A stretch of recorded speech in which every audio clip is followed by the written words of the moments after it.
Hi friends, இப்போ நம்ம பாக்கியலட்சுமி பார்க்க போகிறோம். பாக்கியலட்சுமியில் வந்துட்டு மொத்த குடும்பம் கிச்சனில் நிற்கும் போது இனியா வந்து நான் ஹெல்ப் பண்ணட்டுமா, பொரியுன்ற திடீர்னு ஏன்டா இப்படி பொங்கி வருதேன்னு சொல்லிட்டு யோசிச்சா பாசம் பொங்கிடுத்தாமா. கடைசியில் அதுக்கப்புறம் நான் ஹெல்ப் பண்ணட்டுமா, அண்ணி நான் ஹெல்ப் பண்ணட்டுமா, அக்கா நான் ஹெல்ப் பண்ணட்டுமா அப்படிங்குது. என்னடா இது இந்த வெளி வேஷம் எதுக்கு அப்படின்னு சொல்லி கேட்க, அதுக்கப்புறம் அம்மா அப்படின்னு சொல்லிட்டு கட்டி பிடிச்சி முத்தம் கொடுத்துட்ருக்கு. என்னடா இது திடீர்னு பாசமலையை பொழிகிறாளே, இதில் ஏதோ ஒரு உள்குத்து இருக்குன்னு நினைக்கிறேன். என்ன இப்போ என்ன வேணும் அப்படின்னு சொல்லி கேட்க, ஒன்றும் இல்லாமல் நான் தெரிஞ்சிட்டேமாங்குது. சரி பரவாயில்ல விடுமா, அதை பற்றி ஏன் பேசிட்டு துக்கம் தொண்டையடைக்குதுன்னு சொல்லிட்டு உள்ளே உட்கார வச்சாங்க.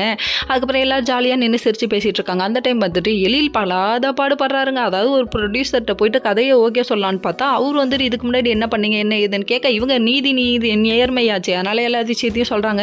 நான் வந்துட்டு என்னோட குடும்ப சூழ்நிலை அதனால் போகலன்னு சொன்னே தவிர முழு கதையும் சொன்னியாப்பா, என் பொண்டாட்டிக்கு ஒரு பிரச்சனை அதனால் நான் போகல அப்படின்னு சொல்லிட்டு பர்சனல் விஷயம்னு சொன்னால் அதை விட வேண்டியது தானே. இவங்க நோண்டுறாங்க. சரி இவங்க இருந்துட்டு இதுக்கப்புறமும் நான் ஓகே பண்ணால் நீ மறுபடியும் அந்த வேலையை பார்ப்பல அப்படிங்கிறாங்க.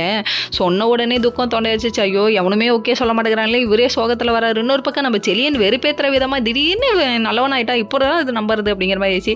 அமௌண்ட்டெல்லாம் கொண்டு வந்து கொடுத்து குடும்ப செலவுக்கு நீ வச்சுக்கோமான்னு சொல்ல பாக்கியாட்ட கொடுக்க, இதை பார்த்த உடனே நம்ம எழிலுக்கு ஒரு மாதிரி ஆயிடுச்சுங்க. அதுக்கப்புறம் எழில் வீட்டுக்கு வந்தது பார்த்தோன்னே எப்படியாவது இவனை திருத்தணுங்கிறதுக்காக பாட்டி பட்டுன்னு போட்டு விஷயத்தை உடச்சிருச்சு. ஏன் பாட்டி இப்படிங்கிற மாதிரி ஆயிடுச்சு. அது மட்டும் இல்லைங்க, பாட்டி சொல்ல தட்டாதன்னு பாட்டே வந்திருக்குப்பா, எழில் சொல்கிறத கேளுங்கப்பா அப்படிங்கிற மாதிரி.